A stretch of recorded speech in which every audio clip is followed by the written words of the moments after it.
Daily Detroit is brought to you by the community. Support our work at patreon.com/dailydetroit. From Detroit's North End, here's your Friday edition of your Daily Detroit for January 10th, 2020. I'm Jairus Days, and across the studio is... Randy Walker. There's a bunch happening around town. First, we'll hit some newsy stories, and then me and Randy will talk food and drink. So let's get right to it. The Detroit News has a big study out that shows some disturbing trends. They say many City of Detroit homeowners have been overcharged at least $3,700 a year in property taxes since 2010. The news found that 92% of properties were overassessed and 96,000 properties were taxed twice as much as they should have been. This is important as Detroit is one of America's poorest cities, and a third of properties here have been foreclosed on since 2008. We'll link to the story in the show notes. It is a doozy. I will add for context, the total amount overtaxed is roughly $600 million conservatively. Here's an interesting tweet from a former guest of the show, John Mozena, who, admittedly, is very critical of tax breaks and the like. During the same period, 2010 through 2016, just 2 Detroit development projects controlled by the state's richest man were approved for $618 million in tax breaks. Could the federal government take over the United Auto Workers Union down the road? According to multiple reports, it's, quote, on the table, says U.S. Attorney Matthew Schneider, depending on how the criminal cases play out. The embattled union, as we've covered a few times on this show, has been dealing with a series of scandals. 13 former officials from the UAW and automaker Fiat Chrysler have been charged. And there is precedent for this federal takeover or consent decree. For a quarter century, the Teamsters fell under federal oversight. That only ended in 2015. In retail news, the effects of Pier One Imports' national downsizing are hitting Metro Detroit. If you didn't know, Pier One is closing 450 stores across the country, but haven't revealed exactly which ones. An eagle-eyed listener now tells us the rather large store on Woodward and Royal Oak has a store closing soon sign. Retail in general is taking it on the chin as more and more shoppers move online.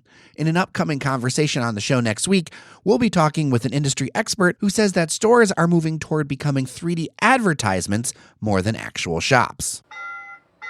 Now let's talk food and restaurant news. Midtown residents and visitors might have noticed that the Bottom Line coffee shop, located in a neat garden-level space on 3rd Street just south of Forest, has been closed on a temporary basis for a few months.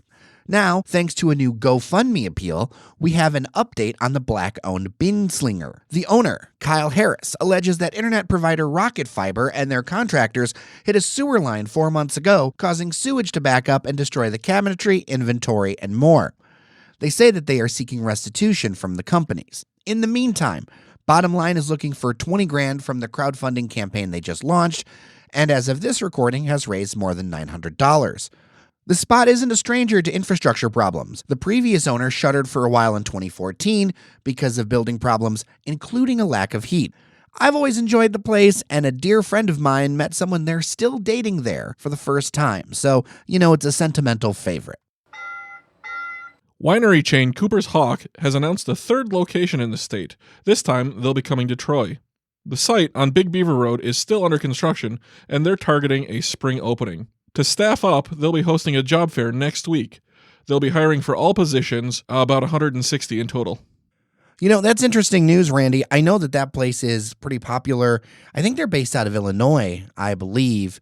I haven't had a chance to go up there yet, but I've heard decent things. I'm also not much of a wine guy. Yeah, they're kind of an upscale eatery. They design dishes to pair with their wines. Okay, that's cool. Metro Detroiters lined up in droves for the new Chick-fil-A in Allen Park on Thursday. Lines wrapped around the restaurant and the block. In fact, it was apparently such big news in our region that Channel 7 sent a chopper to report on it. On top of that, the News Herald says that 200 people camped out in 20-degree weather the day before to have a chance at 100 opportunities for a free chicken sandwich meal a week for the rest of 2020. For me, file this under, there are some things I just do not understand on a few levels with this one. It's stone crab season down south, so Hazel Ravines and downtown in Birmingham is celebrating. Starting January 21st and going until February 16th, the restaurant will rebrand to Hazel's Crab Trap and to serve a variety of dishes from the Gulf Coast, including stone crab. And drinks will match the theme as well. You'll be able to order warm weather classics like painkillers and hurricanes. You know, Randy, I think this is the most popular restaurant in town that has a 4-word name. Yeah, and lots of syllables. Lots of syllables. But you know what? Tasty food. And I think they've kind of found a niche with these kind of pop-up things because it keeps it fresh and new. Last summer, late summer, early fall, they did the lobster rebranding. That was super popular, so I guess this makes a lot of sense. Got some more Eastern Market news for you. On December 31st, Mike's Coney Island closed. It was a small space over on Russell Street in a building that's set to be torn down soon, and a little corner space in a building that was much larger than the restaurant. And a pertinent piece of information is that building is owned by the biggest player now as far as developers in Eastern Market, Sanford Nelson's Firm Real Estate. Cranes first reported this and says the former Coney owner is going to open a supply and light grocery store somewhere else in the market, which I think is actually a good idea. It talks about doing cleaning supplies and things like that with the loss of Busy Bee. It'd be kind of nice to have something like that. I was recently over by this Coney just in December, and but you know what? We passed by it as my breakfast partner at the time just was not going to give it a spin once they saw the windows, which I thought was really indicative, kind of seeing how the crowds of Eastern Market have changed. And we ended up going to Zeff's instead, which is always good. But you know what? Who knew that would have been the last time for me to check that place out? Yeah, and this is the same developer who also forced out Russell Street Deli, right? Yeah, for Russell Street Deli, and is also picking up a lot of properties. Yeah, I wonder what the long-term plan is there, because if you keep pushing out the character of Eastern Market, eventually you're going to lose what makes that neighborhood special, and then what's going to be the draw? Well, you know, we had Eastern Market's Dan Carmody on the podcast when we were up at the Mackinac Policy Conference. And one of the things that he shared was it's kind of amazing that this hasn't happened up till now, and that it's kind of, in some ways, inevitable. I mean, one of the things is that Eastern Market area is going to end up becoming more and more residential. I did notice, though, that above Sapino and the old Russell Street, the signage is now up to be for like more high-end lofts above there. I feel like that's part of the transition of this market, but you're absolutely right. I don't know, though, what the future holds for the market. I am nostalgic for those things. I am sad that, you know, I can't have breakfast again at Farmers and all of that kind of stuff. But I also know that things have changed so much down here in the last, few years. Having been, a city resident now for close to 20, this is the quickest pace of change I've ever seen. A related story to this was I used to work for the Detroit Regional News Hub in Eastern Market, and that used to be in the fire department lofts.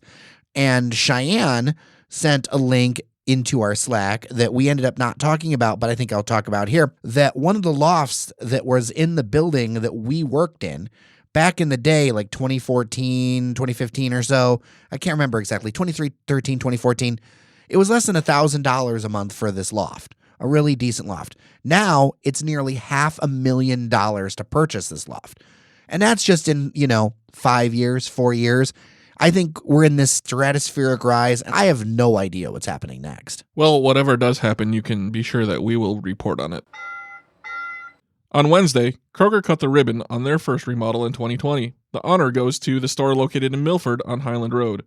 The store is over 53,000 square feet in size, and the remodel took 4 months and cost $2.6 million. Features of the remodel include a brand new culinary kiosk in the deli department, updated service lineups in the deli, bakery, meat and seafood departments, and all new decor and flooring. The remodeled store now has increased selections in the adult beverage and dairy departments, as well as an expanded pharmacy with a counseling room. I'm always into increased selections. That's a good thing. But, looking at these pictures, one of the things you notice is it looks kind of like the modern remodels of the Kroger. And people might be surprised that we're covering something like a Kroger remodel, but as far as listeners and response goes online, oftentimes like these kind of chain stuff, this is the stuff that people seem to want to know about. Yeah, the pictures first brought to my mind the store on Stevenson and 12 Mile in Royal Oak. Oh, yeah, and it's leaps and bounds different. If you go to the one at Stevenson and Royal Oak, and then you just go like a mile and change away to the one in, the Madison Heights Warren border over there on DeQuinder, it is a night and day change, and it's the same. You wouldn't even know that they're the same chain. Randy, since you are near that 8 Mile borderline, I know that sometimes you go into the Kroger in Royal Oak Township, which is of a different era than the more modern look. What's the difference between the two, since you shop both? Yeah, it just feels older. The modern style has more openness, it feels like, a little brighter. It doesn't feel dingy and dark like you're walking through a cave. All right, for these food episodes, we're going to try something different, and we're going to call it the Quick Bite. Here are some recent restaurant openings that might have flown under your radar because they flew under mine too. But we're definitely going to add these new spots to our list of places to try. The Detroit Pepper Company in East English Village features stuffed peppers. Find them on Warren. I am always for stuffed peppers, by the way. I'm a big fan of this idea. I know they do bell peppers, and then they do jalapeno poppers. Randy, we got to make a road trip. This sounds delicious. Esto's Garage bills itself as Southwest Detroit on tour. Find the casual Mexican-American joint on Parker Street in West Village. Ooh, that sounds like a good one. West Village has a lot of things happening. You know, one place that I really enjoyed over that way recently was Destination 1905, a very nice cocktail in a spot that kind of looks like you're going into somebody's living room. It almost feels like an apartment. Yeah, it's a cozy bar. Yeah, I liked it a lot. Ivy Kitchen and Cocktails, after 5 years of development, is now open in East Village. Stop into the restaurant on Jefferson for international fusion dishes and a late-night menu. You know, I know that at times she checks out the show. The owner there is a really nice person. We got to get her on the show and talk about what they're doing. I'm pretty excited. Yeah, she tags us a lot on Instagram, so I'm sure she'd be down.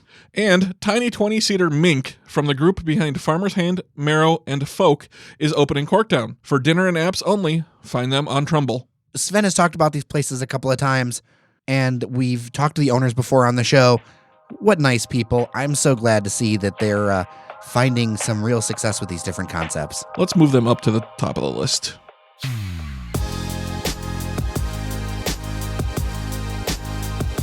That'll do it for the show today. Thanks, Randy, for sitting in the big chair, my man. Of course, Jer. And a quick reminder, we're a people-powered podcast, so help push Detroit's conversation forward at patreon.com/dailydetroit. First off, thank you for testing the pop filters, and I am glad that I did not have to do the pitch today. Well, I'm Jer Stays. And I'm Randy Walker. Take care of each other. We'll see you around Detroit.